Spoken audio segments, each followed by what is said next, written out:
आजपासून केंद्रीय अर्थसंकल्पीय अधिवेशन। राष्ट्रपतींकडून सरकारच्या कामाचं कौतुक। राम मंदिर निर्माणाचं स्वप्न पूर्ण केल्यानं शाबासकीची थाप। तर काश्मीरमध्ये कलम 370 इतिहास जमा झाल्याचं विधान।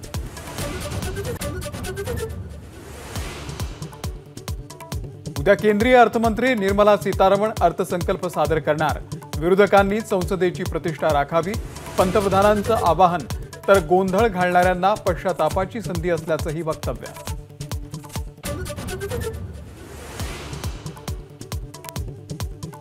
बारामती अॅग्रो कथित गैरव्यवहार प्रकरणामध्ये रोहित पवार यांची उद्या पुन्हा एकदा ईडी चौकशी। 24 जानेवारीच्या चौकशीनंतर प्रकरण बंद करत असल्याचा मुंबई पोलिसांच्या आर्थिक गुन्हे शाखेचा हायकोर्टात अहवाल। अहवालानंतरही ईडीची चौकशी।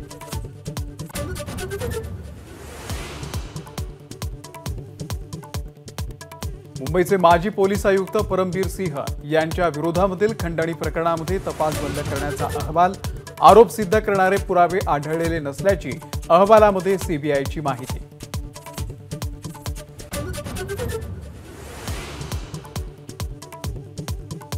नाशिकमधील बांधकाम व्यावसायिकावरती आयकर विभागाची धाड।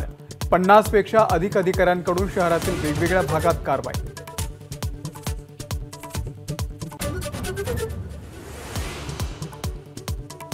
वंचित बहुजन आघाडीचा महाविकास आघाडीमध्ये समावेश। महाविकास आघाडीकडून अधिकृत पत्र जारी। 2 फेब्रुवारीला आंबेडकर बैठकीला उपस्थित राहणार। तर बैठकीत रंगलं मानापमान नाट्य।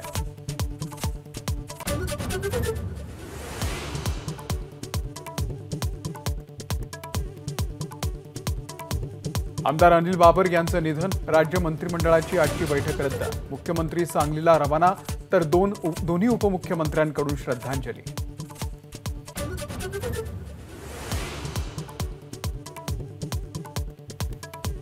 कोल्हापूरमध्ये बेकायदेशीर धार्मिक स्थळांवरती कोल्हापूर महानगरपालिकेची कारवाई। लक्ष तीर्थ वसाहतमध्ये पोलिसांचा मोठा बंदोबस्त।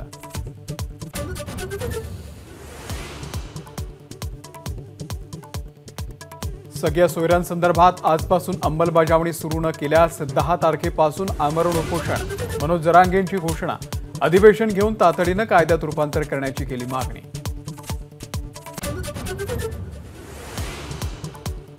झारखंडचे मुख्यमंत्री हेमंत सोरेन यांची आज ईडी चौकशी। तर सोरेन यांना अटक होण्याची शक्यता।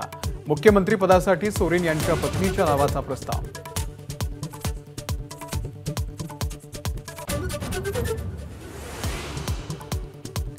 जायकवाडीमध्ये सध्या 38.42% पाणीसाठा उपलब्ध।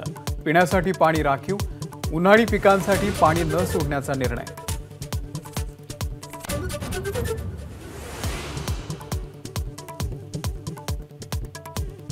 मंदिरं पिकनिक स्पॉट नाही। गैर हिंदू असलेल्यांना शपथपत्र देऊन मगच मंदिरामध्ये प्रवेश द्या। मद्रास हायकोर्टाचा निर्णय।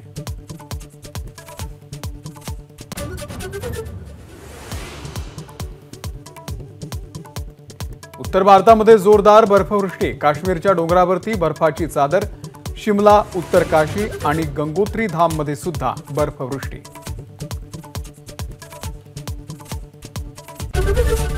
एबीपी माझा, उघडा डोळे बघा नीट।